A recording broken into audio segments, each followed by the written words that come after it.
ஒரு மனிதன் 1ஆம் பாவகத்தில் பிறந்து 2இல் இணைந்து 3இல் முத்தெடுத்து 4இல் இருளில் மயங்கி 5இல் தெளிவு பெற்று 6இல் தன்னுள் எழும் நோயினை கண்டறிந்து 7இல் பிரபஞ்ச உண்மை உணர்ந்து 8இல் ஆடியது போதும் என்று முடிவு செய்கிறான். உடல் ஆரோக்கியம் என்கின்ற தன்மையை பெற்றவன் மட்டுமே 8இல் 9 என்ற பாக்கியத்தினை நிறைவு செய்து 9ஆம் பாவகம் என்ற பாக்கியத்தில் கலக்கின்றான். 10இல் தன்னுடைய கர்மாவினை கழிக்கும் தகுதியுடையவனாக இருக்கிறான். அப்போது அவனுக்கு ஆயுள் பார்த்தீங்க அப்படின்னா 100 வயதாகிறது.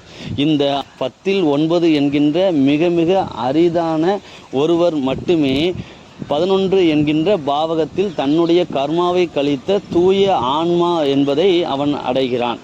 இந்த கர்மாவை கழித்த தன்னுடைய ஆன்மாவினை மட்டுமே லாபமாக கொண்ட தன்னுடைய முன்னோர்களை தமிழர்கள் இங்கே பிரபஞ்ச சக்திகளாக வணங்கினார்கள். எங்கள் ஊர் திருநெல்வேலி சைடில் பார்த்தீங்க அப்படின்னா ஒவ்வொரு சுடலை ஆண்டவருக்கும் ஒவ்வொரு பெயரானது இருக்கும். இது அந்த ஊரினுடைய பெயரா என்று கேட்டால் அந்த ஊரில் வாழ்ந்த நம் முன்னோருடைய பெயர்கள். கர்மாவினை 10இல் கழித்து 11ஆம் பாவகத்தில் தன்னுடைய ஆன்மாவினை மட்டுமே லாபமாக பெற்ற ஒருவர் இந்த பூமியில் இருக்கின்ற மற்ற மானுடர்களுக்கு போதிக்கும் திறனை அவன் பெறுகிறான், போதிக்கும் தகுதியை அவன் அடைகிறான் என்கிறதுனால அவர்களுக்கு தன்னுடைய முன்னோர்களை நாம் இங்கே நம்ம ஊர் சைடில் சைவத்தை சேர்ந்தவர்கள் அதிகமாக நம் முன்னோர்கள் இருந்ததால் நாம் சுடலை மாடனாக நம்ம இங்கே வழிபட்டு இருக்கிறோம்.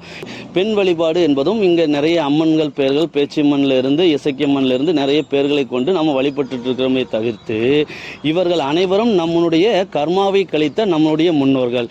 இவர்கள் 12ஆம் பாவகத்தில் இங்கே மறைகிறார்கள், விரயமாகிறார்கள் என்று அர்த்தமல்ல. இவர்களுடைய ஆன்மாவானது 12ஆம் பாவகத்தில் என்ன ஆகிறது அப்படின்னா இந்த பிரபஞ்சத்தோடு இணைகிறது. அவர்கள் மீண்டும் இந்த பிரபஞ்சத்திற்குள் வருவதில்லை.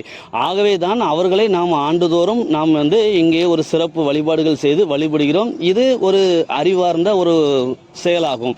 நடைமுறையில் ஆடி அமாவாசை என்று நாம் திதி கொடுக்கும் இங்கே நம்மளுடைய முன்னோர்கள் என்பவர்கள் இவர்களும் நம்மளுடைய முன்னோர்கள் தான். ஆனால் தன்னுடைய கர்மாவினை இங்கே கழிப்பதற்கு இங்கே தகுதியற்ற நம்மளுடைய முன்னோர்கள் அவர்கள் ஏதேனும் ஒரு 9ஆம் பாவகத்திலேயோ அல்லது 8ஆம் பாவகத்திலேயோ நிறைவு பெற்றவர்கள். அவர்கள் இந்த 12 பாவங்களையும் பூர்த்தி செய்த அங்கே தூய ஆன்மா அப்படிங்கிறது அங்கே இல்லை. அப்படிங்கிறதுனால என்பதால் அந்த ஆன்மா என்பது தன்னுடைய கர்மாவினை கழிப்பதற்கு மீண்டும் ஒரு பிண்டத்தை தேடி ஒரு பிறவியானது இந்த உலகில் அது எடுத்திருக்கும் என்பதால் நீங்க அங்க யாருக்கு திதி கொடுக்குறீங்க அப்படிங்கிறது ரொம்ப முக்கியம். அதனால அங்க திதி கொடுக்கிறோம் என்ற பெயரில் ஒரு கற்பனையாக உருவாக்கப்பட்ட அந்த கோட்பாடுகள் என்பது ஒரு அறியாமையின் வெளிப்பாடுகள் தான் தவிர்த்து